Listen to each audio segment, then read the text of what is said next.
আজকে চলে আসলাম একটা পবিত্র মাহে রমজান চলতেছে, সবাই জানেন। রমজান মাসের উসিলা আল্লাহ সবাইকে নেক হায়াত কামনা করুক, নেক হায়াত দিক, সুস্থতা দান করুক, এই কামনাই করি সবার জন্য। আজকে চলে আসলাম একটা পবিত্র কাজে। যেহেতু রমজান মাস চলতেছে সেহেতু সবাই ইফতার বা দান সদকা ইবাদত বন্দেগীতে ব্যস্ত।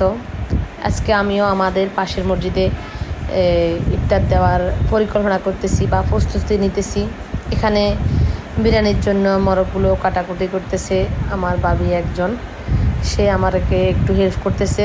আজকে ইফতারিতে মিলা বিরিয়ানি দেব, খেজুর, সালাদ আর ট্যাং দেওয়া হবে, শরবত দেওয়া হবে। যাই হোক, মরকগুলা কেটে কুটে ধুয়ে ভাবি দিয়ে দিছে। দেওয়ার পর আমি এগুলাকে বেজে নিতেছি।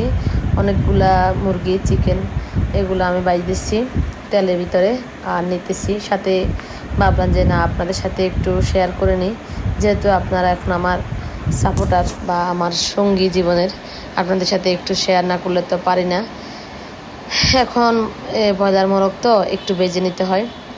দেখেন, দুইটা বড় বড় পাতিলে আমি বসাই দিছি চিকেনগুলা বসানোর পরে এখানে এগুলা কষিয়ে নেওয়া হচ্ছে, কষিয়ে নিতেছি।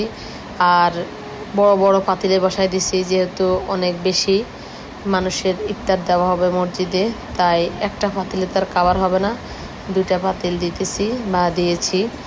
এখানে মাংসের কালারগুলো মাশাআল্লাহ ইয়াম্মি ইয়াম্মি এসেছে। যাই হোক, খেতেও কিন্তু অনেক মজা হয়েছে। চেষ্টা করছি যতটুকু সম্ভব আমি আমার মতো করে করার। বাকিটা মহান রব কতটুকু খুশি করতে পেরেছি মানুষকে বা করছি সেটা আল্লাহই ভালো জানে। যাই হোক, যে যার অবস্থান থেকে একটু চেষ্টা করবেন অসহায় মানুষদের একটু সহায়তা করতে বা একটু ইফতার করাতে। যেহেতু এখন পবিত্র রমজান মাস চলতেছে সেহেতু এটা জরুরি।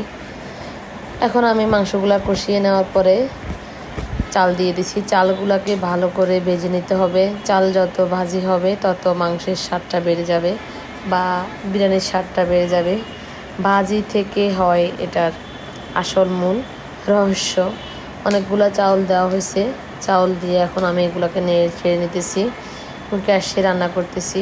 যেহেতু তলায় একটু লাগতেছে, চারপাশে লাগতেছে না, সেহেতু বিরিয়ানিও অনেকগুলা হচ্ছে, মানে হইতে অনেক কষ্ট হয়েছে। তারপরে চেষ্টা করছি যতটুকু পারার করার। আপনারা দোয়া করবেন আমার জন্য, আমি যেন ভালোভাবে এইভাবে মানুষের সাহায্য করতে পারি, মানুষকে দিতে পারি। আসলে দেওয়ার মধ্যে আল্লাহ তাআলা যে একটা সুখ দিছে, শান্তি দিছে, তৃপ্তি দিছে, সেটা পাওয়ার মধ্যে নাই।